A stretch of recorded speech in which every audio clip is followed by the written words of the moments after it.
સવારના 6 વાગી રહ્યા હતા. બારે હજી હળવું અંધારું હતું, પરંતુ આકાશમાં આછા પ્રકાશના પળ ચડવા લાગ્યા હતા. પક્ષીઓનો ધીમો કલરવ સંભળાવા લાગ્યો હતો. ઘરની અંદર શાંતિ હતી. બસ જૂની ઘડિયાળની ટીક-ટીક અને પંખાનો ધીમો અવાજ રૂમમાં ગુંજી રહ્યો હતો. પલંગ ઉપર 70 વર્ષના મહેશભાઈ પોતાની નીંદર પૂરી કરી ચૂક્યા હતા. ધીરેથી તે ઊભા થયા અને પોતાની પત્નીને જોઈને બોલ્યા, જે હજી પણ ગાઢ નીંદરમાં હતા. ઉમા, ઉમા, હવે ઉઠી પણ જા, 6 વાગી ગયા છે. હું વોકિંગ કરવા જઈ રહ્યો છું. ઉમાબેનની આંખો હજી પણ બંધ હતી, પરંતુ મહેશભાઈનો અવાજ સાંભળીને તેમણે હળવું માથું હલાવ્યું અને પડખું ફરીને બોલ્યા, હા, તમે જાઓ, હું હમણાં ઉઠી જઈશ. મહેશભાઈ હસીને જેવા જ ત્યાંથી જવા લાગ્યા, ફરી અટકી ગયા અને પાછળ વળીને બોલ્યા, અરે સાંભળ ઉમા, કાલે રાત્રે તું કહી રહી હતી ને કે તને જલેબી ખાવાનું મન થઈ રહ્યું છે. હું પાછો આવતી વખતે રસ્તામાંથી તાજી ગરમ જલેબી અને ગાંઠિયા લઈ આવીશ. બસ તું ઊભી થઈને ચા બનાવી લેજે. ઉમાબેને આંખ ખોલ્યા વગર જ હળવી સ્માઇલ આપી, જાણે નિંદરમાં પણ તેમને આ પ્રેમભરી વાતો મહેસૂસ થઈ રહી હોય. મહેશભાઈએ એક નજર ફરી નાખી, જાણે એ ક્ષણ તેમના દિવસની શરૂઆતનો સૌથી કિંમતી ભાગ હોય. પછી તેમણે દરવાજાની પાસે રાખેલો પોતાનો જૂનો થેલો ઉપાડ્યો, જે ક્યારેક શાકભાજી લઈ આવવામાં કામ આવતો હતો. દરવાજો ખોલતા જ બહારની ઠંડી હવાએ તેમનું સ્વાગત કર્યું. સહેજ નમેલા ખભા, પરંતુ આત્મવિશ્વાસ ભરેલા પગલાંથી તેઓ પોતાના રસ્તા પર નીકળી પડ્યા. પરંતુ મિત્રો, તેમને ખબર નહોતી કે એ સવારની મીઠાશમાં કંઈક એવું ભળેલું છે જે જિંદગીની દિશા બદલવાનું છે. રસ્તાના કિનારે હળવો ધુમાડો ઉપડી રહ્યો હતો. તવા ઉપર જેની સરસ સુગંધ અને ચાસણીની ગરમ છાંટ હવામાં મીઠાશ ભેળવી રહી હતી. એક જૂની પરંતુ ખૂબ જ પ્રખ્યાત જલેબીની દુકાન, જ્યાં સવાર સવારમાં ભીડ ભેગી થઈ જતી હતી. મહેશભાઈ લાઇનમાં ઊભા હતા. તેમની આંખો દુકાનની અંદર તળાઈ રહેલી જલેબી ઉપર ટકેલી હતી. પછી તેઓ બોલ્યા, ભાઈ, અડધો કિલો જલેબી આપજો. તેમણે થેલામાંથી રૂપિયા કાઢતા કહ્યું, ત્યારે પાછળથી કોઈ અવાજ આવ્યો, અરે ઓ મહેશ, ડાયટિંગની નવી રીત શરૂ કરી છે શું? સવાર સવારમાં ગરમ જલેબીઓ? વાહ ભાઈ વાહ. મહેશભાઈએ ચોંકીને જોયું અને પછી બોલ્યા, અરે રમાકાંત. તેમના ચહેરા પર સ્માઇલ આવી ગઈ. સામે રમાકાંતભાઈ હતા, તેમના જૂના મિત્ર અને પડોશી, જેમના ખભા પર શાકભાજીનો થેલો હતો અને ચહેરા પર એ જ મીઠી મુસ્કાન. મહેશભાઈ હસીને બોલ્યા, અરે ના યાર, એવી કંઈ વાત નથી. તું તો જાણે જ છે કે હું તો આ બધી વસ્તુઓથી દૂર જ રહું છું. તો પછી આ મીઠાઈ કોના માટે? રમાકાંતભાઈએ પૂછ્યું. એટલે મહેશભાઈએ હસીને કહ્યું, તારી ભાભી ઉમા કાલે રાત્રે જ કહી રહી હતી કે જલેબી ખાવાનું મન થઈ રહ્યું છે, તો વિચાર્યું આજે વોકિંગ કરીને જતા સમયે લઈ લઉં. વધારે કંઈ નહીં, બસ 2-4, તેનું મન રાખવા માટે. અચ્છા અચ્છા, હવે સમજ્યો, પ્રેમનો જૂનો નુસ્ખો, એમ કહીને રમાકાંતભાઈ હસવા લાગ્યા. મહેશભાઈએ થેલો પકડતા કહ્યું, આમ પણ આ ઉંમરમાં જો હું જાતે ખાઈ લઉં તો દોષ, અને ના લઈ જાઉં તો ઠપકો મળે. એટલે વિચાર્યું કે કેમ નહીં આજે પત્ની માટે એક મીઠી સવાર બનાવી દેવામાં આવે. રમાકાંતભાઈએ હસીને મહેશભાઈના ખભા પર હાથ માર્યો. બિલકુલ સાચો વિચાર છે દોસ્ત, બસ આ જ મીઠાશ બની રહે હંમેશા. અચ્છા ચલ, હું નીકળું છું, નહીંતર તારી ભાભી પૂછશે, ક્યાં અટકી ગયા આટલી વારથી? ચલ ઠીક છે, સાંજે મળીએ છીએ ગાર્ડનમાં. એવું બોલીને રમાકાંતભાઈ જતા રહ્યા. મહેશભાઈએ ગરમા ગરમ જલેબીઓનું પેકેટ લીધું, થેલામાં રાખ્યું અને દુકાનના ખૂણામાં ઊભા રહીને ફરી એક વખત હસ્યા. બસ ઉમાના ચહેરા પર સ્માઇલ જોઈ લઉં તો દિવસ સુધરી જાય. પરંતુ મિત્રો, શું હકીકતમાં જલેબીઓની આ મીઠાશ તે ઘરના વાતાવરણને મીઠું કરી શકશે? કે પછી ઘરના દરવાજાની બીજી બાજુ એક બીજું કડવું સત્ય તેમની રાહ જોઈ રહ્યું હશે? મહેશભાઈ હાથમાં થેલો લઈને હસીને દરવાજો ખોલે છે. જેવા જ તે અંદર આવે છે, તેમના ચહેરા પર સવારની તાજગી અને આંખોમાં ઉમાબેનની મુસ્કાન જોવાની ઉત્સુકતા સાફ દેખાઈ રહી હતી. ઉમા, જો હું જલેબીઓ લઈ આવ્યો છું. તેમણે દરવાજો બંધ કરતા અવાજ દીધો, પરંતુ અંદરથી કોઈ હલચલ થઈ નહીં. તેમણે જલેબીનો થેલો ટેબલ પર રાખ્યો અને સીધા રૂમમાં પહોંચ્યા. પલંગ ઉપર ઉમાબેન એવી રીતે જ સૂતા હતા જેમ તેઓ સવારે મૂકીને ગયા હતા.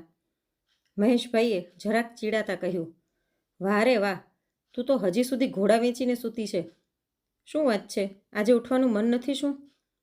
છતાં પણ ઉમાબેન ન ઊભા થયા. તો તેઓ પાસે જઈને પલંગની સાઈડમાં બેઠા અને પ્રેમથી બોલ્યા, જો ગરમ ગરમ જલેબીઓ લઈને આવ્યો છું, હવે તો ઊભી થઈ જા. જેવો જ તેમણે ઉમાબેનનો હાથ પકડીને હલાવ્યો, હાથ એકદમથી ઢીલો થઈને પલંગના કિનારે લટકી ગયો. મહેશભાઈના શ્વાસ ત્યાં જ અટકી ગયા. ચહેરાની મુસ્કાન જાણે જડ થઈ ગઈ. એક પળ તેમણે વિચાર્યું, કદાચ ઉમા મજાક કરી રહી છે અથવા તો ગાઢ નિંદરમાં છે. ઉમા, ઉમા ઉઠને હવે. તેમનો અવાજ ધ્રુજવા લાગ્યો. તેમણે ઉમાબેનના ચહેરો પોતાની તરફ કર્યો, પરંતુ હવે તે ચહેરો કોઈ પણ ભાવ વગરનો હતો. બસ એક ઊંડી ભયાનક શાંતિ. મજાક ના કર. જો હું જલેબી લઈ આવ્યો છું, ચા પણ હું બનાવી દઈશ. મહેશભાઈની આંખમાં આંસુ વહેવા લાગ્યા. તેમણે ફરી એકવાર ઉમાબેનનો હાથ પકડ્યો, પરંતુ હવે તે હાથ ફક્ત એક નામ બની ગયો હતો. ઉમાબેન, જેમના શ્વાસ હવે તેમનાથી ખૂબ જ દૂર થઈ ગયા હતા. ના ઉમા ના, ઉઠી જા. જોને. તેમનો અવાજ હવે ડુસકામાં બદલાઈ ગયો હતો. ઘરના ખૂણે ખૂણામાં નીરવ શાંતિ પ્રસરેલી હતી. એવી શાંતિ જે ફક્ત શાંતિ નહોતી, ચીખો પણ હતી. ટેબલ પર રાખેલી જલેબીની થેલી હવે મીઠાશ ખોઈ ચૂકી હતી, જાણે કોઈએ જિંદગીનો સ્વાદ જ છીનવી લીધો હોય. મહેશભાઈ પોતાના ધ્રુજતા હાથમાં ઉમાબેનનું નિર્જીવ શરીર પકડીને જાણે પોતાની આખી દુનિયાને છેલ્લી વખત પોતાના હાથમાં પકડવાનો પ્રયાસ કરી રહ્યા હોય. આંખોમાંથી વહેતી ચુપ્પી, હોઠો પર વિખરાયેલું દર્દ અને મનમાં ફક્ત એક સવાલ, ઉમા, આમ કેમ જતી રહી તું? મહેશભાઈ થોડી ક્ષણ ત્યાં જ જમીન ઉપર ગોઠણિયાભેર બેસી ગયા. આંખો બસ ઉમાબેનના ચહેરા પર ટકેલી હતી અને ફરીવાર આંખોમાંથી વહેતા આંસુઓને ધ્રુજતા હાથે લૂછ્યા, પરંતુ મનની અંદર દરેક શ્વાસની સાથે રડી રહ્યા હતા. ધીરે ધીરે તેમણે પોતાના ધ્રુજતા હાથે ઉમાબેનના માથા પર હાથ ફેરવ્યો, જાણે હજી પણ આશા હોય કે તેઓ અચાનક આંખો ખોલીને બોલશે, શું જોઈ રહ્યા છો? કંઈ નથી થયું મને. પરંતુ એવું કંઈ થયું નહીં. મહેશભાઈએ પોતાની પીઠને દિવાલનો ટેકો આપ્યો અને માંડ માંડ ઊભા થયા. પગમાં જાણે જીવ જ બચ્યો નહોતો, પરંતુ મનમાં એક બેચેની હતી, કોઈકને બોલાવવાની, કંઈક કહેવાની. તેઓ ડગમગતા પગલે દરવાજા સુધી પહોંચ્યા અને ત્યાંથી જ ભર્યા ગળે પોતાના દીકરાને અવાજ દીધો, અમિત, ઓ અમિત, બેટા જરા નીચે આવ, તારી મમ્મી ઊભી નથી થઈ રહી. ઉપર રૂમમાં પંખાના અવાજ વચ્ચે દીકરાની નીંદર ભંગ થઈ. અમિત ચીડાયેલા સ્વરમાં બોલ્યો, હવે શું થયું પપ્પા? સવાર સવારમાં શાંતિથી સૂવા પણ નથી દેતા. આટલી રાડો કેમ પાડી રહ્યા છો? મહેશભાઈની આંખો દરવાજા પર ટકેલી હતી. કદાચ દીકરો દોડતો આવશે, પરંતુ ત્યાં ફક્ત અવાજ આવ્યો, ચિંતા નહીં. તારી મમ્મી ઊભી નથી થઈ રહી. ઘણી કોશિશ કરી બેટા, કદાચ. પછીના શબ્દ તેમના ગળામાં અટકી ગયા હતા. તેઓ દરવાજાનો ટેકો લઈને ઊભા રહી ગયા.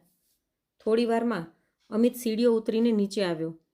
તેના ચહેરા પર કોઈ ગભરાટ નહોતી, પરંતુ ગુસ્સો અને ચીડિયાપણું સાફ દેખાઈ રહ્યું હતું. સીધો દરવાજાની પાસે આવ્યો અને અંદર નજર નાખી. ઉમાબેન એમ જ ચૂપચાપ પડેલા હતા. મહેશભાઈ ડૂમો ભરાયેલા અવાજે બોલ્યા, બેટા તું ડૉક્ટરને ફોન કરી દે. પરંતુ અમિતે ઠંડા અવાજે કહ્યું, હવે કોઈ ફાયદો નથી પપ્પા. મમ્મી હવે આ દુનિયામાં નથી રહી, મરી ગઈ છે. મહેશભાઈના મોઢામાંથી કંઈ પણ શબ્દ નીકળ્યા નહીં, પરંતુ આંખોથી વહેતા દરેક આંસુ ચૂપચાપ ચીખી રહ્યા હતા.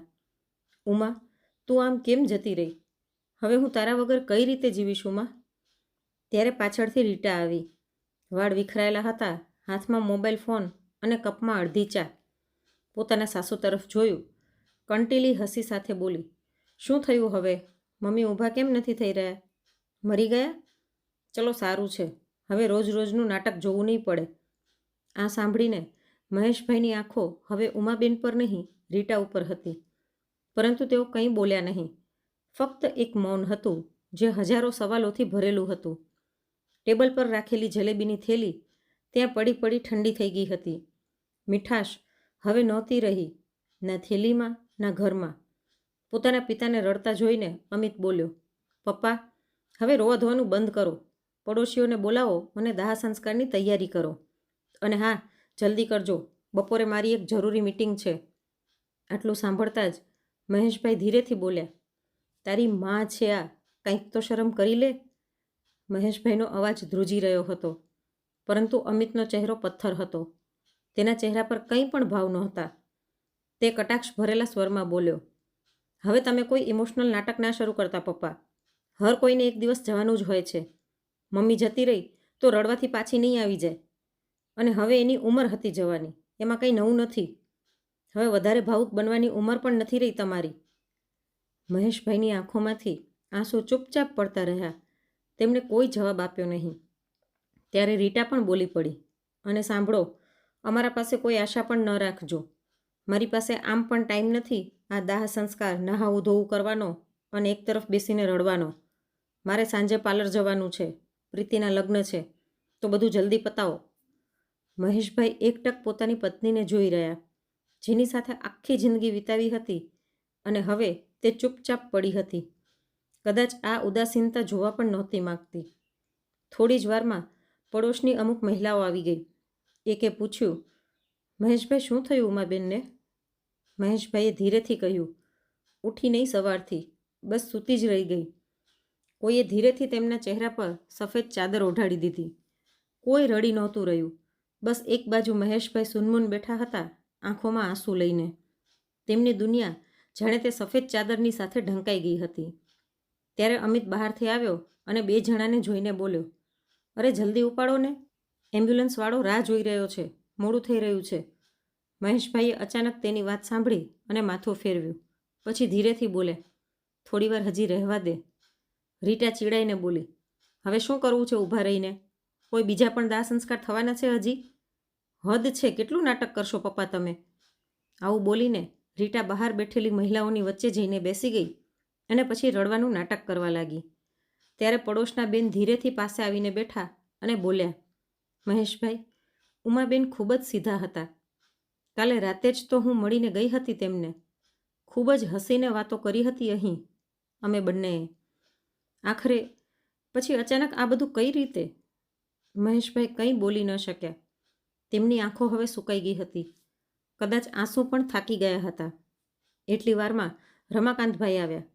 મહેશભાઈની પાસે બેસી ગયા અને ધીરેથી તેમના ખભા પર હાથ રાખ્યો. ભાઈ, હું જાણું છું તું અંદરથી કેટલો ભાંગી પડ્યો છે. ઉમાબેનને ગયે અઠવાડિયું થઈ ગયું હતું. ઘરનો સુમકાર હવે ધીરે ધીરે આદતમાં બદલી રહ્યો હતો. મહેશભાઈ આજે પણ રોજની જેમ ઉઠ્યા, પરંતુ આ વખતે તેમના હાથમાં ટુવાલ નહોતો, પરંતુ ઉમાબેનનો ફોટો હતો. એ જ ફોટો જે 4 દિવસ પહેલાં બેસણામાં રાખવામાં આવ્યો હતો, જેને તેમણે સૌથી છેલ્લે ઉપાડ્યો હતો. જાણે કોઈ છેલ્લી વસ્તુ હતી જે તેમની પત્નીથી જોડાયેલી રહી ગઈ હોય. તેમણે એ ફોટાને ધીરેથી ઉપાડ્યો, પછી ચૂપચાપ પલંગમાં પોતાની બાજુમાં રાખી દીધો, જાણે તેમની પત્ની હજી પણ ત્યાં જ હોય, બસ બોલી ન રહી હોય. તેઓ ત્યાં જ પલંગના કિનારે બેઠા રહ્યા. નજરો દિવાલ પર લાગેલી ઘડિયાળ પર ગઈ. સવારના 6:30 વાગી રહ્યા હતા. 6:30. આ જ તો એ સમય હતો જ્યારે ઉમા ઉઠતી હતી ચા બનાવવા માટે. એક ઊંડો શ્વાસ તેમના અંદરથી નીકળ્યો, ધીમો, થાકેલો, જાણે કોઈ ભાર ઉતરી જ ન રહ્યો હોય. અને ત્યારે સ્મૃતિઓનું એક વિખરાયેલું દ્રશ્ય સામે ઉભરી આવ્યું. ધૂંધળું પરંતુ ખૂંચે તેવું. ઉમાનો તે ઠંડો હાથ જે તેમણે એ સવારે ઉઠાડવાની કોશિશ કરી હતી, એ હાથ થોડો ભારી હતો અને નખ નીલા પડી ગયેલા. હા, નીલા, જાણે કંઈક હતું ત્યાં. મહેશભાઈના શ્વાસ અટકી ગયા. એક ક્ષણ માટે નજરો સ્થિર થઈ ગઈ. ચહેરા પર કોઈ ડર નહોતો, પરંતુ શંકા હતી, ખૂબ જ ઊંડી. શું હકીકતમાં અમુક નખ નીલા હતા, કે પછી મારો ભ્રમ હતો? એ સમય રૂમનો સુમકાર હજી વધારે ઊંડો થતો ગયો, જાણે ઉમાબેનની યાદોની સાથે કોઈ બીજી પણ વાતો ત્યાં રોકાઈ ગઈ હોય. કોઈ એવા સવાલ જેનો જવાબ હજી તેમને પોતે પણ ખબર નહોતી. પછી તેમણે પોતાની આંખ ઝબકાવી, એક ઊંડો શ્વાસ લીધો અને હળવેથી માથું નમાવ્યું. પછી મનમાં ને મનમાં બોલ્યા, ના ના, આ બધો મારો વહેમ છે. 4 દિવસથી વ્યવસ્થિત સૂતો નથી ને, કદાચ એટલે જ થાકોડાના કારણે દિમાગમાં આ બધું ભરાઈ ગયું છે. તેમણે ઉમાબેનના ફોટાને પલંગ પર વ્યવસ્થિત રાખી દીધો.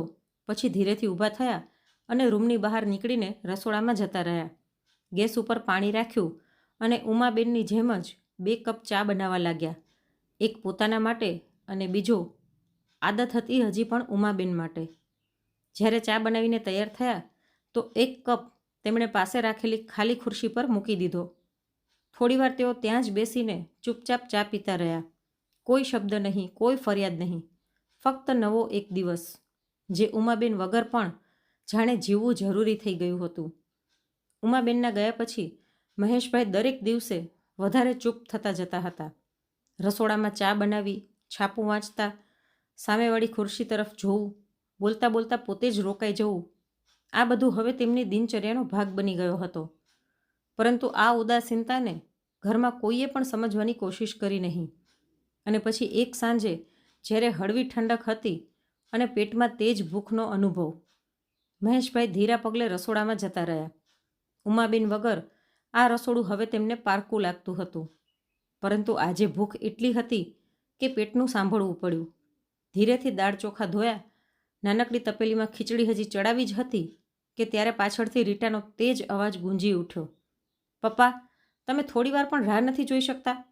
એવી શું ભૂખ લાગી હતી કે રસોડામાં પોતે જ ઘૂસી આવ્યા? મહેશભાઈએ પાછળ વળીને જોયું. રીટા પોતાના હાથમાં મોબાઈલ લઈને ઊભી હતી, પરંતુ આંખોથી આગ વરસાવી રહી હતી. લોકો તો મને જ સંભળાવશે ને. જુઓ, વહુ પોતાના સસરાને ખાવા પણ નથી દેતી, પરંતુ કોઈને શું ખબર પડે કે મારા સસરા એટલા ખાધોડકા છે કે હર સમય કંઈક ને કંઈક ખાવા માટે જોઈએ. તેમની ભૂખ તો જાણે ક્યારે ખતમ જ નથી થતી. મહેશભાઈના હાથ અટકી ગયા. એક પળ માટે તેમનો ચહેરો સખત થયો, પરંતુ પછી આંખો નીચી નમી ગઈ. ગુસ્સો તો ઘણો આવી રહ્યો હતો, પરંતુ તેઓ પોતાની વહુ સાથે જીભાજોડી કરવા નહોતા માગતા. તેમને ખબર હતી રીટા એવી સ્ત્રી છે જે નાનકડી એવી વાતમાં આખા ઘરનું વાતાવરણ બગાડી નાખે છે. પરંતુ હકીકત તો એ હતી કે મહેશભાઈએ આજે સવારથી કંઈ ખાધું નહોતું. જ્યારથી ઉમાબેન ગયા તેમની ભૂખ જાણે ખતમ જ થઈ ગઈ હતી. તેઓ ચૂપચાપ કઢી વઘારવાના જ હતા કે પાછળથી અમિતનો અવાજ આવ્યો. શું થયું?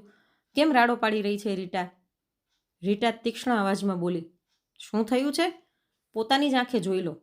તમારા પપ્પા રસોડામાં ઘૂસીને પોતાના માટે ખીચડી કઢી બનાવી રહ્યા છે. આખા રસોડાની હાલત તો જુઓ. દાળ ઓટા ઉપર જ પડી છે, તપેલામાંથી ઉભરાઈ રહ્યું છે, અને પૂછો નહીં, મારી બધી જ મહેનત ઉપર તેમણે પાણી ફેરવી નાખ્યું છે. મહેશભાઈ તપેલીમાંથી ચૂપચાપ ખીચડી કાઢી રહ્યા હતા.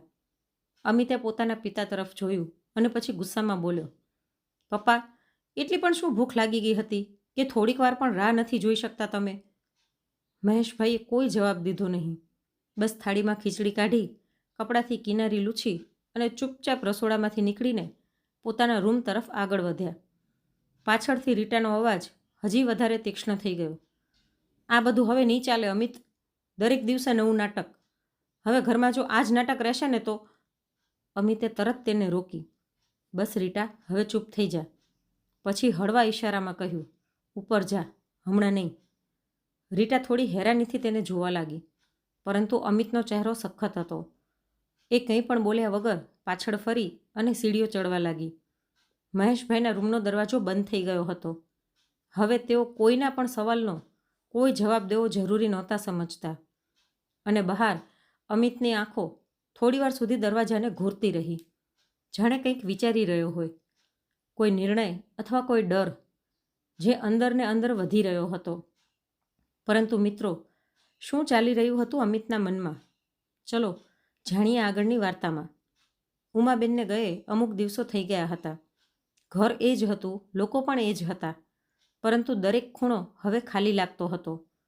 બધું જ પહેલાં જેવું હતું, બસ ઉમાબેન નહોતા. એ રાત્રે કંઈક અજીબ હતું. ઘડિયાળમાં રાતના 2 વાગી રહ્યા હતા. રૂમની દિવાલોથી ભટકાઈને આવતી હવા પણ ઠંડી લાગી રહી હતી. પરંતુ મહેશભાઈની આત્મા બેચેન હતી. તેઓ પડખા ફરી રહ્યા હતા. નીંદર જાણે ક્યાંય દૂર ઊભી તેમને તાકી રહી હતી. આખરે તેમણે ધીરેથી ચાદર હટાવી, ચપ્પલ પહેર્યા અને કોઈ પણ અવાજ કર્યા વગર સીડીઓ તરફ આગળ વધ્યા. છત ઉપર, જ્યાં ક્યારેક પોતાની પત્નીની સાથે અગણિત રાતો વિતાવી હતી. દરવાજો ખોલ્યો તો એક હળવી હવા તેમના ચહેરા પર ટપલી મારતી ગઈ, જાણે કોઈ જૂની ઓળખાણ હસીને કહી રહી હોય, આવી ગયા તમે? તેમના મોઢા પર સ્માઇલ આવી ગઈ.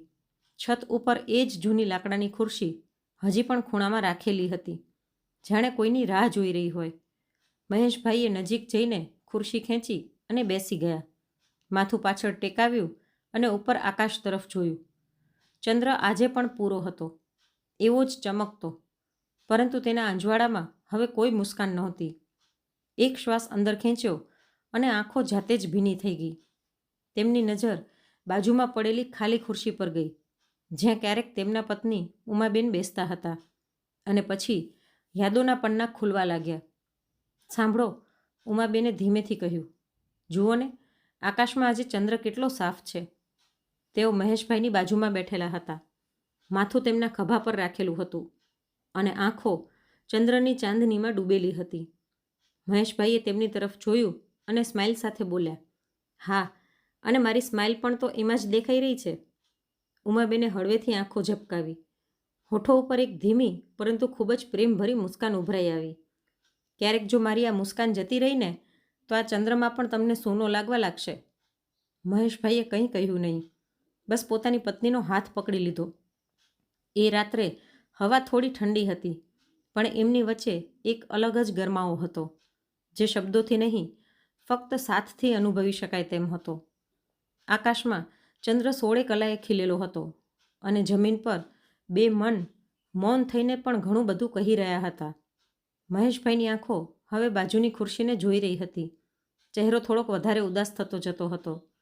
તેમણે ધીરેથી જમણો હાથ આગળ કર્યો, જાણે ફરી એક વખત ઉમાબેનનો હાથ પકડવાનો પ્રયાસ કરી રહ્યા હોય. હવાની એક લહેર તેમના સફેદ વાળને હલાવી ગઈ, જાણે કહી રહી હોય, હું અહીં જ છું. તેમણે માથું દિવાલના ટેકે રાખ્યું.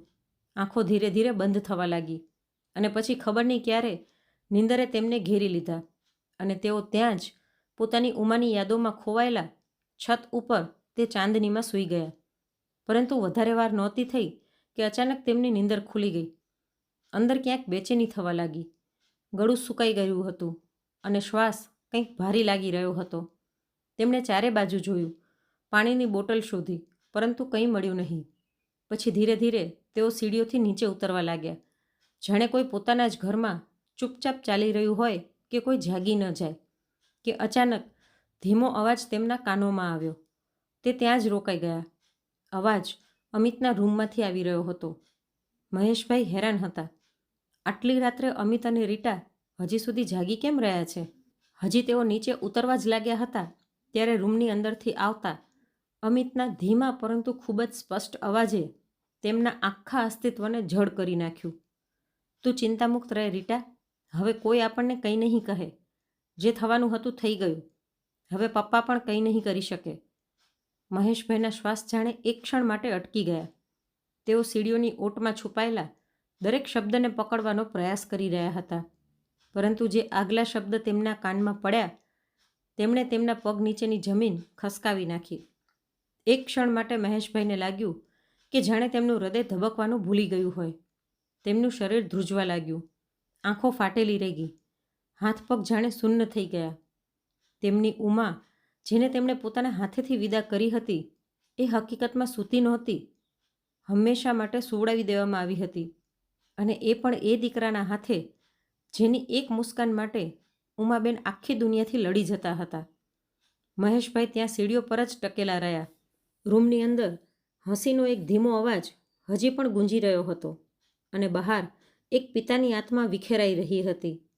અવાજ કર્યા વગર, આંસુ વહાવ્યા વગર, જેમ તેમ પોતાને સંભાળતા તેઓ ધીરે ધીરે નીચે ઉતરી ગયા. દરેક પગલું હવે ભારી લાગી રહ્યું હતું. રૂમમાં પહોંચતા જ દરવાજો અંદરથી બંધ કર્યો અને દિવાલ પર લાગેલા ઉમાબેનના ફોટાને એકીટશે જોતા તેમની આંખો બસ એ જ પૂછી રહી હતી, કેમ ન ઓળખી શક્યો હું કે એ સવારે તારા પર શું થયું હતું? કઈ રીતે તું પોતાના જ ખોળે જન્મેલા દીકરા અને એની પત્નીની નફરતનો શિકાર બની, અને હું બસ જલેબીની મીઠાશમાં ખોવાયેલો રહ્યો? આ શબ્દો તેમના મોઢેથી નહીં, તેમની આત્માથી નીકળી રહ્યા હતા. તેઓ ત્યાં જ બેસીને ધ્રુસકે ને ધ્રુસકે રડી પડ્યા. આ વખતે તે આંસુ પીડાના નહીં, પણ એક નિર્ણયના હતા. ઘડિયાળમાં જોયું તો 4 વાગી ગયા હતા. પોતાના આંસુ લૂછતા મહેશભાઈએ ઊંડો શ્વાસ લીધો અને મનમાં ને મનમાં બોલ્યા, હવે હું ચૂપ નહીં રહું ઉમા.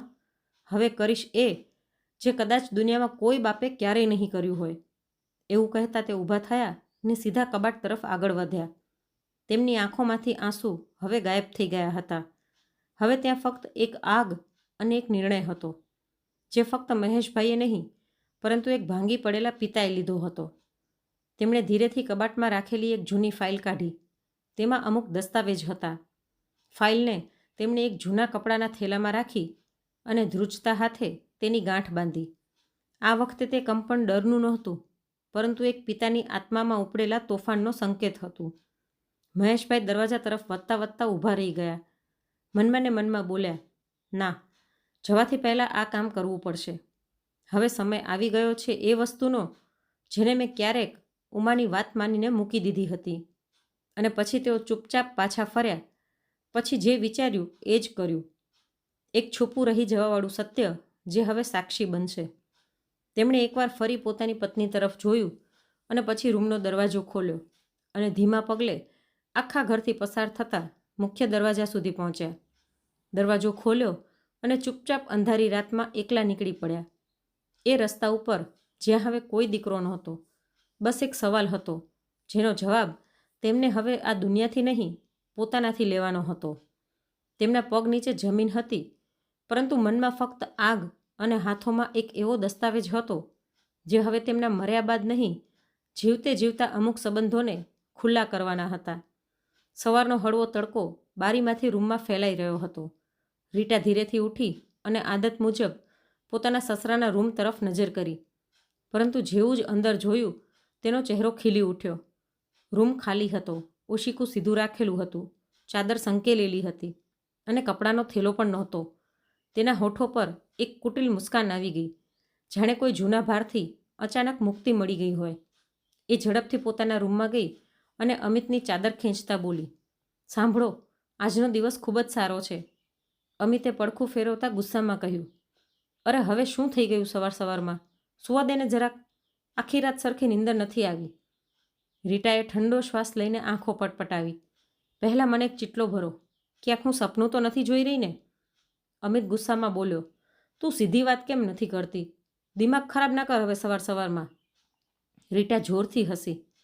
જે હું કહેવા જઈ રહી છું ને, સાંભળશો તો ખુશીથી પાગલ થઈ જશો.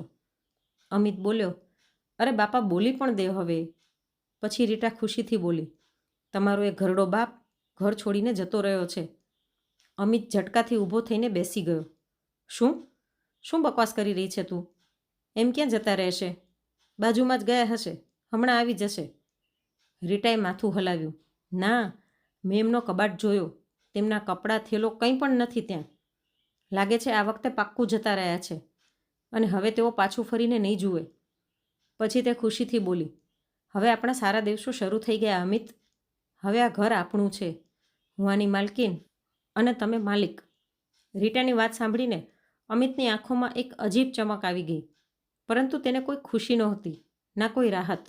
એ ચૂપ હતો, પણ રીટાની આંખોમાં નાચતી ક્રૂરતા તેના અંદરની હકીકતને વધારે ઉજાગર કરી રહી હતી. રીટા હવે આખા ઘરમાં ફરી ફરીને હસી રહી હતી. હવે જોજો, આ જૂનો પલંગ પણ કઢાવડાવું છું અને રસોડાની ટાઇલ્સ બદલાવડાવીશ. વર્ષોથી આ ઘરમાં જે ગંદકી હતી ને, હવે હટશે. તેની આંખો હવે ઘરના સામાનને નહીં, મિલકતને જોઈ રહી હતી. અમિત હજી પણ ચૂપચાપ ઊભો હતો, જાણે તેને હજી પણ વિશ્વાસ નહોતો થઈ રહ્યો કે તેના પિતા આવી રીતે ક્યાંક જતા રહેશે. એ મનમાં ને મનમાં વિચારવા લાગ્યો, ક્યાંક કંઈક ખબર તો નથી પડી ગઈ ને? તેની આંગળીઓ અજાણતા જ ઓશિકાની કિનારીને મસળી રહી હતી, જાણે દિમાગમાં કોઈ વિચાર ખરાબ રીતે ઉભરી રહ્યા હોય. પરંતુ રીટાને હવે આ બધી વાતોથી કોઈ ફરક નહોતો પડી રહ્યો. તેનો અવાજ આખા ઘરમાં ગુંજી રહ્યો હતો. હવે ના કોઈ ટોકાટોકી, ના કોઈ નજર. હવે આ ઘર આપણું છે અને હવે આપણે બધું જ આપણા હિસાબથી કરીશું. આગલા દિવસે રીટા રસોડામાંથી બહાર નીકળી હતી કે દરવાજા પર ઘંટી વાગી. જેવો જ તેણે દરવાજો ખોલ્યો, સામે તેની મા શોભાબેન ઊભા હતા. પરસેવાથી ભીંજાયેલા, ચહેરો થાકેલો, પરંતુ રીટાની આંખોમાં ચમક જોઈને તેમના ચહેરા પર સ્માઇલ આવી ગઈ. અરે વાહ, લાગે છે કોઈ મોટી ખુશખબરી છે. આટલી ખુશ લાગી રહી છે તું. ક્યાંક તારી સાસુની સાથે સાથે સસરા પણ ટપકી તો નથી ગયા ને? રીટાએ જોર જોરથી હસતા કહ્યું, મમ્મી તું પણ ને, એવી કિસ્મત ક્યાં મારી. પણ હા, એ ડોસો હવે આ ઘર મૂકીને જતો રહ્યો છે. અને હવે આખું ઘર મારું છે. શોભાબેનની આંખોમાં ચમક આવી ગઈ. તે તો ખરેખર બાજી મારી લીધી બેટા. હવે તને કોઈ નહીં રોકે. એટલી વારમાં અમિત પણ ત્યાં આવી ગયો. જેવા જ તેણે પોતાના સાસુને જોયા, હસીને પગે લાગ્યો અને બોલ્યો, મમ્મી, સારું કર્યું કે તમે આવી ગયા. હવે તો ખરેખર ખૂબ જ સારા દિવસો આવી ગયા છે. રીટાએ ખુશીથી કહ્યું, અમિત, તમે એવું કરો, મમ્મી માટે નીચેના રૂમમાં જ ખુરશી રાખી દો. હું હમણાં પાણી લઈને આવું છું. અમિતે માથું હલાવીને કહ્યું, ઠીક છે. અને હા, હું સમોસા લેવા જઈ રહ્યો છું. રીટાએ હસીને ઝડપથી કહ્યું, સાંભળો, મમ્મીને ઢોકળા ખૂબ જ પસંદ છે, એ પણ લેતા આવજો. અને હા, કોઈ સારી એવી મીઠાઈ પણ લેતા આવજો. ખુશીનો દિવસ છે, સેલિબ્રેશન તો બને જ છે ને. અમિતે દરવાજા તરફ વધતા કહ્યું, ઠીક છે, બધું જ લઈ આવીશ. અને પછી તે બહાર જતો રહ્યો. એ જ રસ્તા પર, જ્યાં હવે મહેશભાઈ નહોતા, પરંતુ તેમનો પડછાયો દરેક ગલી પર હાજર હતો, ત્યાં રીટા પોતાની મા શોભાબેનની સાથે ચિંતામુક્ત થઈને મહેશભાઈના રૂમમાં જઈને બેઠી, જે રૂમની દિવાલોમાં વર્ષોથી ઉમાબેન અને મહેશભાઈની યાદો વસેલી હતી. ત્યાં હવે હસી મજાક અને સ્વાર્થના ગીત ગુંજી રહ્યા હતા. પરંતુ શું હકીકતમાં બધું જ હવે તેમની મરજી મુજબ હતું? કે પછી એ રૂમની દિવાલો પણ હવે કંઈક સાંભળી અને જોઈ રહી હતી, જે કદાચ કોઈ દિવસ બોલી ઉઠે? થોડી જ વારમાં અમિત સમોસા, મીઠાઈ અને ઢોકળા લઈને આવી ગયો. હવે ત્રણેય જણા મહેશભાઈના રૂમમાં આરામથી બેઠા હતા, જાણે કોઈ મોટી જંગ જીતીને આવ્યા હોય. રીટા પ્લેટમાં નાસ્તો રાખવા લાગી. અમિત બોટલમાંથી કોલ્ડ્રિંક ઠલવી રહ્યો હતો અને શોભાબેન ખુરશી પર વિરાજમાન. આખા વાતાવરણમાં હવે એક ઠંડી રાહત હતી. આ દરમિયાન શોભાબેને એક ઊંડો શ્વાસ લીધો અને હસીને કહ્યું, અરે બેટા, તમને બંનેને માનવું પડશે હો. આટલી હોશિયારીથી તમે બધું જ કરી નાખ્યું. મને તો આજે પણ વિશ્વાસ નથી થતો અમિત, કે તમે રીટા સાથે મળીને પોતાની જ માને ઉપર પહોંચાડી નાખી. રૂમમાં ક્ષણભર માટે એક અજીબ ખામોશી છવાઈ ગઈ. પછી રીટાએ ખિલખિલાટ સાથે કહ્યું, શંકા કઈ રીતે થાય મમ્મી? આખરે પ્લાનિંગ તો તારી હતી ને? અને એટલી પરફેક્ટ કે બધું જ જાણે રિહર્સલ મુજબ થયું. શોભાબેને સ્નેહભરી પરંતુ કુટિલ મુસ્કાન સાથે રીટાની પીઠ થપથપાવી અને બોલ્યા, બેટા, તારા માટે તો હું કંઈ પણ કરી શકું છું. તું જ તો છે મારી સાચી તાકાત. બાકી બધું તો બસ મોહમાયા છે. રીટાની આંખોમાં અભિમાન તરવા લાગ્યું. પછી તે સહજ થતાં બોલી, મમ્મી, પણ એ દિવસે અમે બંને ખરેખર ડરી ગયા હતા. જેવી જ હું એમને એ ઇન્જેક્શન દેવા ગઈ, અચાનક મારા સાસુની આંખો ખુલી ગઈ. એ રાડ પાડવાના જ હતા કે અમિતે જલ્દી તેમનું મોઢું બંધ કરી નાખ્યું. શોભાબેને હેરાનીથી પૂછ્યું, પછી શું થયું? આ વખતે અમિત બોલ્યો.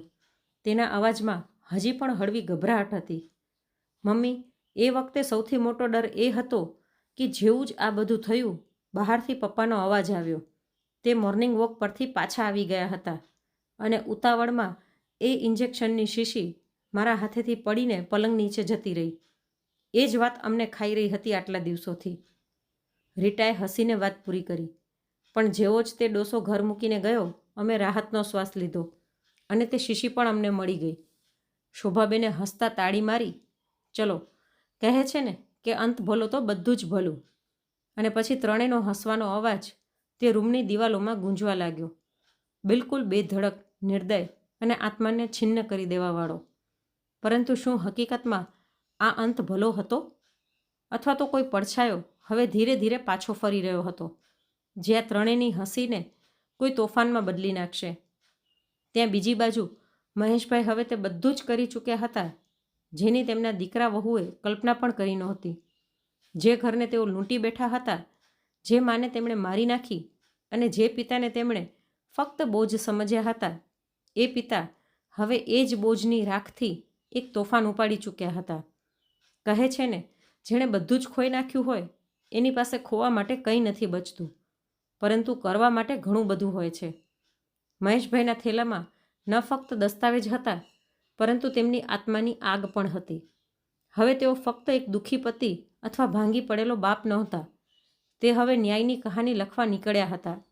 એવી કહાની જેમાં કોઈ ચીસો નહીં પાડે, કોઈ આંગળી નહીં ઉપાડે. બસ એક દિવસ આખું સત્ય જાતે જ સામે આવી જશે. અને એ દિવસ હવે દૂર નહોતો. એક સાદી એવી પરંતુ જૂની અને પાક્કા લાકડાની ઓફિસ હતી, જેની દિવાલો પર કાયદાથી સંકળાયેલી ચોપડીઓ, જૂની ફાઇલો અને એક આછા પ્રકાશવાળો ટેબલ લેમ્પ. મહેશભાઈ એક બેન્ચ પર બેઠા હતા. ચહેરા પર ગંભીરતા, આંખોમાં થાકોડો અને હાથોમાં એ થેલો જે હવે એક હત્યારા દીકરાને બેનકાબ કરવાની ચાવી બની ગયો હતો. તેમની બાજુમાં બેઠા હતા તેમના જૂના અને વફાદાર મિત્ર રમાકાંતભાઈ, આંખોમાં ચિંતા અને હોઠો પર સાચી દોસ્તી. અને ટેબલની સામે બેઠા હતા વકીલ શ્રીમાન સોલંકી સાહેબ, એક શાંત, ગંભીર અને અનુભવી વકીલ, જેમની કલમ હવે કદાચ એક ન્યાયની વાર્તા લખવાની હતી. વકીલે ધીરેથી દસ્તાવેજ ઉપાડ્યા, ચશ્મા ઠીક કર્યા અને પન્ના ફેરવતા બોલ્યા, મહેશભાઈ, તમે પૂરી રીતે નિશ્ચિત છો ને? તમે તમારી આખી સંપત્તિ આ ટ્રસ્ટના નામે કરવા માંગો છો, જે વૃદ્ધો માટે કામ કરે છે, અને આ ઘર ઉપર પણ દીકરા કે વહુનો કોઈ દાવો નહીં રહે.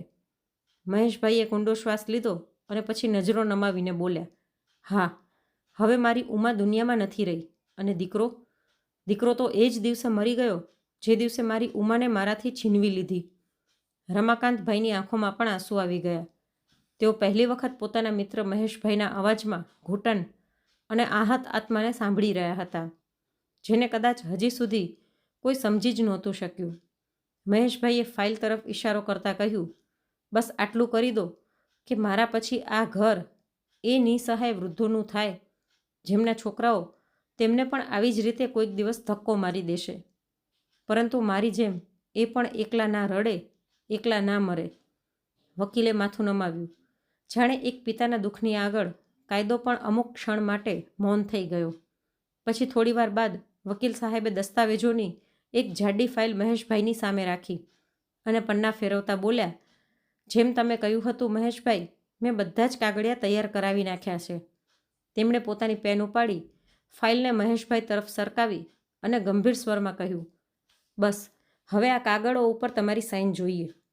ત્યારબાદ આ સંપત્તિ પર તમારા દીકરા અને વહુનો કોઈ પણ અધિકાર નહીં રહે, ના ઘર પર, ના બેંકના ખાતા પર, ના મિલકત ઉપર. રૂમમાં અમુક ક્ષણો માટે સન્નાટો છવાઈ ગયો. મહેશભાઈએ ચૂપચાપ ઉમાબેનના ફોટા તરફ જોયું, જે તેમણે પોતાના ખીચામાં રાખેલો હતો. તે ફોટાને પોતાની હથેળીમાં દબાવતા તેમણે એક ઊંડો શ્વાસ લીધો, જાણે કોઈ ભારી પથ્થર ઉપાડવા જઈ રહ્યા હોય. તેમણે પેન ઉપાડી ધ્રુજતા હાથે, પરંતુ અડગ ઈરાદા સાથે તેમણે દસ્તાવેજો પર પોતાના હસ્તાક્ષર કરી નાખ્યા. તે દરેક અક્ષર જાણે ઉમાબેન માટે ન્યાય અને પોતાના અપમાનનો જવાબ અને એક તૂટેલા વિશ્વાસની કિંમત ચૂકવી રહ્યો હતો. હસ્તાક્ષર પૂરા થતાં જ વકીલે માથું હલાવ્યું અને કહ્યું, હવે આ ઘર, આ નામ અને આ સન્માન તેમને મળશે જે ખરેખર એના હકદાર હશે. રમાકાંતભાઈ ચૂપચાપ બેઠા હતા, પણ તેમની આંખોમાં ગર્વ હતો કે તેમનો મિત્ર હજી પણ ભાંગી નહોતો પડ્યો, પરંતુ એક નવી લડાઈ લડવા માટે ઊભો હતો. વકીલ પાસેથી ફાઇલ લઈને મહેશભાઈએ થેલામાં સાચવીને મૂકી દીધી. પછી રમાકાંતભાઈ સાથે હળવા પગલે ઓફિસની બહાર નીકળ્યા. દરવાજાની બહાર નીકળતા જ તેમણે પોતાના ખીચામાં હાથ નાખ્યો અને જૂના મોબાઈલને કાઢતા એક ઊંડો શ્વાસ લીધો, જાણે કોઈ મોટા મોરચા પર આખરી બ્યુગલ વગાડવા જઈ રહ્યા હોય. મહેશભાઈના હાથોમાં હવે કંપન નહોતું. એ કંપન તો ત્યારે હતું જ્યારે દીકરાની નફરત સહન કરતા હતા. હવે તો ફક્ત એક આગ હતી, અને એ આગમાં બળતો એક નિર્ણય. તેમણે ધીરેથી કહ્યું, ચલ રમાકાંત, હવે સમય આવી ગયો છે એ ઓલાદને પાઠ ભણાવવાનો જેણે પોતાની માની કોખને જ દાગદાર કરી નાખી. રમાકાંતભાઈએ કંઈ પણ કહ્યા વગર માથું હલાવ્યું. તેમની આંખોમાં કંઈક બેચેની હતી, પરંતુ સાથે જ એક દ્રઢ વિશ્વાસ પણ કે આજે મિત્ર એકલો નથી. મહેશભાઈએ એ જ જૂનો નંબર મેળવ્યો, ઇન્સ્પેક્ટર અશોકનો. ફોનની સામેની બાજુ જેવો જ કોલ ગયો, ગંભીર અને ભારે અવાજ ઉભર્યો, હલો મહેશભાઈ. મહેશભાઈએ સીધો જવાબ આપ્યો, હા અશોક સાહેબ, બધા જ કાગળ તૈયાર છે જે મેં જણાવ્યા હતા. તેનો એક એક પુરાવો મારી પાસે છે. હવે બસ. ફોનની સામેથી ઇન્સ્પેક્ટર અશોકનો અવાજ આવ્યો, તમે નિશ્ચિંત રહો, પોલીસ સમયસર પહોંચી જશે. હવે તે બંને નહીં બચે. જે તમે સહ્યું તેનો હિસાબ હવે કાયદો આપશે. બસ તમે ઘરે જતા રહો અને આગળનું કામ અમારા પર મૂકી દો. મહેશભાઈએ ફોન મૂક્યો અને એક ઊંડો શ્વાસ લેતા આકાશ તરફ જોયું. ઉમા, હવે તું જોજે, તારા ગુનેગાર શાંતિથી જીવી નહીં શકે. તેમના ચહેરા પર હવે આંસુ નહોતા, બસ એક ચુપ્પી હતી જેમાં તોફાન ઉપડી રહ્યું હતું. અને ત્યાં ઘરની અંદર હજી પણ ઉજવણી ચાલુ હતી. આ કોઈ તહેવારની નહીં, પરંતુ લોભ અને જીતના નશાની ઉજવણી હતી. રીટા પોતાની સાસુ ઉમાબેનના કબાટની સામે બેઠી હતી. એક એક દાગીના કાઢીને પોતાના ઉપર પહેરીને જોઈ રહી હતી, જાણે તે કોઈ જૂના બોક્સમાંથી નાનપણના રમકડા કાઢી રહી હોય. મમ્મી, જોને આ વીંટી, તેણે એક હીરાની વીંટી નીકાળીને કહ્યું. તારા હાથમાં તો કમાલની લાગશે. શોભાબેન પાસે આવીને બેસી ગયા અને તે વીંટીને પોતાની આંગળીમાં પહેરતા બોલ્યા, સાચે આ તો ખૂબ જ સુંદર છે. જ્યારે ડોસી હવે નથી રહી તો કેમ નહીં આને તેની વહુની માત સંભાળી લે. ત્રણેયની હસી રૂમમાં ગુંજી ઉઠી. એક એવી હસી જેમાં ના માણસાઈ હતી, ના સંબંધોની કોઈ ગરિમા. રીટાએ હવે હાર નીકાળી લીધો અને ગળામાં નાખતા અરીસામાં પોતાને નિહાળવા લાગી. હવે તો હું ખરેખર આ ઘરની રાણી લાગી રહી છું મમ્મી. એટલે શોભાબેન બોલ્યા, રાણી નહીં, મહારાણી. અને તારો અમિત પણ કોઈ રાજાથી ઓછો નથી. અને રૂમમાં હસીની ગૂંજ ફેલાઈ ગઈ. શોભાબેને વીંટીને ફરી એકવાર જોઈ અને બોલ્યા, હવે આ ઘર પર બસ તમારા બંનેનો જ હક છે. પરંતુ ત્યારે હસીની વચ્ચે જાણે સમય થંભી ગયો. મુખ્ય દરવાજા પર એક પડછાયો દેખાયો અને તે બીજું કોઈ નહીં, મહેશભાઈ હતા. તેમના ચહેરા પર થકાવટ નહોતી, પરંતુ એક પહાડ જેવી કઠોરતા હતી. તેમને જોઈને રીટાની આંખો હવે ફાટેલી રહી ગઈ અને અમિત પણ સ્તબ્ધ રહી ગયો. પપ્પા, અમિતે ધ્રુજતા અવાજમાં કહ્યું. પછી સહેજ અચકાઈને બોલ્યો, ક્યાં જતા રહ્યા હતા? તમને મેં કેટલા શોધ્યા? મહેશભાઈએ એક પણ ક્ષણ બગાડ્યા વગર કડક અવાજમાં કહ્યું, બસ, હવે એક શબ્દ પણ ન બોલતો. બંધ કર પોતાનું આ નાટક અને આ ખોટો દેખાવ. તેમનો સ્વર એટલો તીખો હતો કે શોભાબેન પણ ગભરાઈ ગયા. આજે પહેલી વખત મેં જોયું કઈ રીતે માણસના ચહેરા પાછળ રાક્ષસ પણ મુસ્કુરાઈ શકે છે. તમે બધા અહીં જશ્ન મનાવી રહ્યા છો, પરંતુ હવે બહુ થયું. અને પછી તેઓ રૂમની અંદર આવ્યા અને ટેબલ પર રાખેલા દાગીનાને જોયા. આ બધા દાગીના મારી ઉમાના છે. તારી હિંમત કઈ રીતે થઈ આને હાથ લગાડવાની? હવે તમે બધા તૈયાર થઈ જાઓ જેલ જવા માટે. તેમના મોઢેથી આટલું સાંભળતા જ અમિત રાડ પાડીને બોલ્યો, આ પોતાનું પાગલ પણ પોતાની પાસે રાખો અને નીકળી જાઓ હવે અહીંથી. આ ઘરમાં હવે મારો અને રીટાનો હક છે. એવું બોલીને તેણે પોતાના પિતાનો હાથ પકડ્યો અને ધક્કો મારીને બહાર કરવાનો જ હતો કે ત્યારે રીટા પણ બોલી, મોટા આવ્યા અમને જેલમાં નખાવાવાળા. પરંતુ ત્યારે જ મહેશભાઈએ તેનો હાથ ઝટકાથી દૂર કર્યો અને એક જોરદાર થપ્પડ તેના ગાલ પર મારી દીધી અને બોલ્યા, ખબરદાર પોતાના ગંદા હાથેથી મને અડ્યો છે તો તારા હાથ જ તોડી નાખીશ. તેમની આંખોમાં હવે આંસુ નહોતા, બસ એક એવી આગ હતી જે બધું જ બાળી નાખવા માટે તૈયાર હતી. અને ત્યારે ઘરની બહાર એક સાયરનનો અવાજ સંભળાયો. પોલીસ આવી ગઈ હતી. મહેશભાઈ થોડા ડગલા આગળ વધ્યા. હવે તેમના અવાજમાં એ કંપન હતું જે પથ્થરને પણ ચીરી નાખે. અને રહી વાત આ ઘર પર હકની, તેમણે સીધા રીટાને અમિતની આંખોમાં જોતા કહ્યું, તો સાંભળી લો, હવે આ ઘર પર તમારો કોઈ હક નથી. રૂમમાં શાંતિ છવાઈ ગઈ. મેં પોતાની આખી જિંદગીની કમાણી, પોતાની મહેનત, મારી ઉંમરની યાદોથી સજાવેલા આ ઘરને હવે એ ટ્રસ્ટના નામે કરી નાખ્યું છે જ્યાં કોઈ પણ દીકરો પોતાના મા બાપ સાથે આવી દગાબાજી નહીં કરી શકે. અને હા, મારી ઉમાની હત્યાને જે કુદરતી મૃત્યુ કહીને તમે બંનેએ દબાવી, હવે તેના પુરાવા મારી પાસે છે, જેમાં તમારા ત્રણેયની એ વાતો છે જે તમે હસી હસીને કરી રહ્યા હતા. ત્યારબાદ તેમણે ખિસ્સામાંથી એક નાનકડો કેમેરો કાઢ્યો. આ જ એ ગવાહ છે જેમાં બધું જ સાફ સાફ દેખાઈ રહ્યું છે, જેને ઉમાએ મનાઈ કરી દીધી હતી લગાડવાથી. પરંતુ આજે એણે જ તમારા ત્રણેયની હકીકત દુનિયાની સામે લાવી દીધી છે. એટલું કહીને તેઓ દરવાજા તરફ વળ્યા. દરવાજા પર ઇન્સ્પેક્ટર અશોક પહેલાંથી જ ઊભા હતા. હવે ન્યાય બોલશે અને તમે બંને ફક્ત સાંભળશો.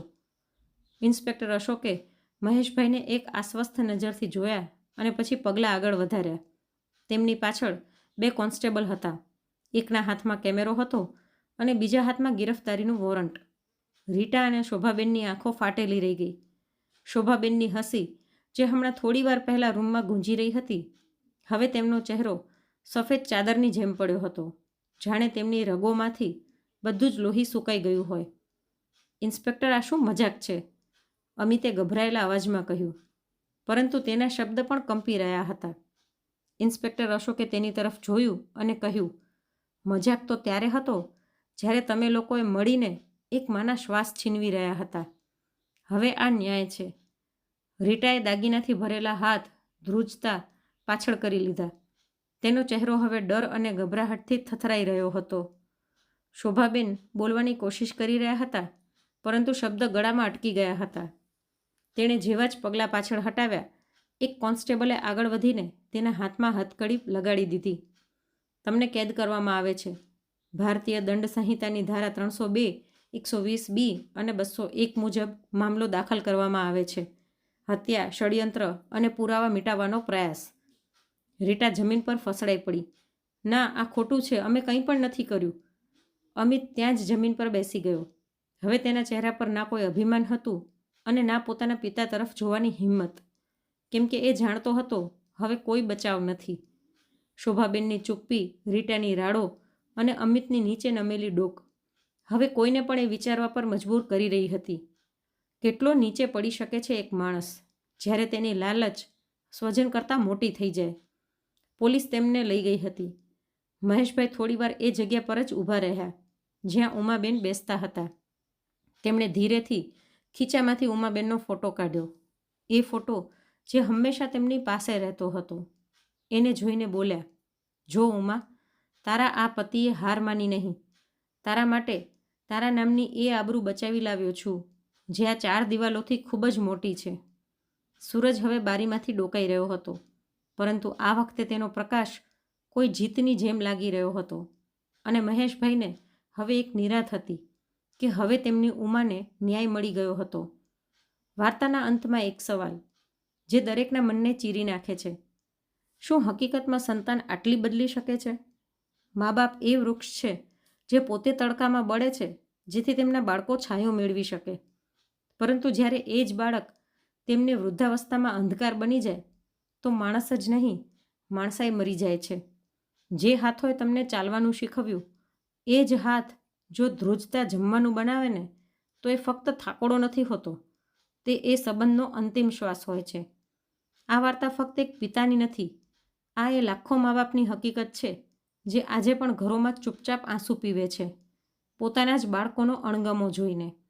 જો તમારા માતા પિતા જીવિત છે તો તેમને ફક્ત જીવિત જ ના રહેવા દો, તેમને અનુભવ કરાવડાવો કે તમે એમની સાથે છો, કેમ કે તેમના ગયા પછી જે સુમકાર ઘરમાં પ્રસરે છે ને એ આખી ઉંમર પીછો નથી છોડતો.